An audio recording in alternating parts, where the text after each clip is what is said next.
I don't know you, and you certainly don't know me, but you and I, we have a lot in common. I mean, we both have a head, a body, 2 arms, 2 legs, eyes, ears, mouth, and a nose, right? Then it should come as no surprise that the reason we have so many similarities is because we are all human. It doesn't matter who you are, what race you denote yourself as, what country you live in, or where your parents were born. This fact never changes. Recently, there has been a sheer amount of negative coverage regarding refugees in the media. There has been a heated debate over this issue, especially in the lead up to the recent election, and it is all too easy to be caught up in the frenzy of name-calling and shouting. It is quite simple to go with the flow and believe that these refugees are all illegal immigrants trying to get into the country under our noses, jumping the queue, trying to steal our jobs, live off our tax and block up our roads. Even Tony Abbott insists that Jesus knew that there was a place for everything, and it's not necessarily everyone's place to come to Australia.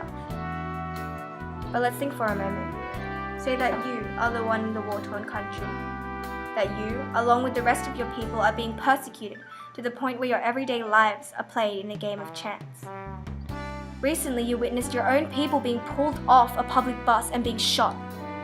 This is not an exaggeration, because this is the plight of the Hazarans, a minority group who are persecuted in their home country of Afghanistan. Applying for a refugee status at an Australian embassy seems like an impossible feat to even get there, let alone wait over 20 years in the place where you are for your papers to be processed. Your only hope is to flee to Australia, and after a perilous journey, names are screamed at your face by people who cannot even comprehend the fear that you live in, and the door is shut. When you step out of your own shoes as a comfortable living Australian and into that of a refugee, you realise that many of these people who enter Australia so-called illegally are simply victims of circumstance. That in actual fact, the UN Refugee Convention, of which Australia is a signatory, states that it is legal for a person to enter a country, regardless of the method, to seek asylum. We forget that, like you and I, each and every one of them have a face, a name, and a story, with their own sets of pasts, problems, pains, joys, and struggles.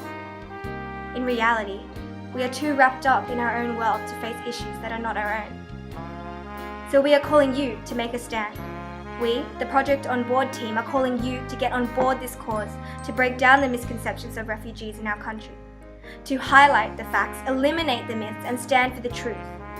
We are tired of the constant lies and filtered truths being fed into the minds of the public. Make a pledge and stand for the truth, and get on board.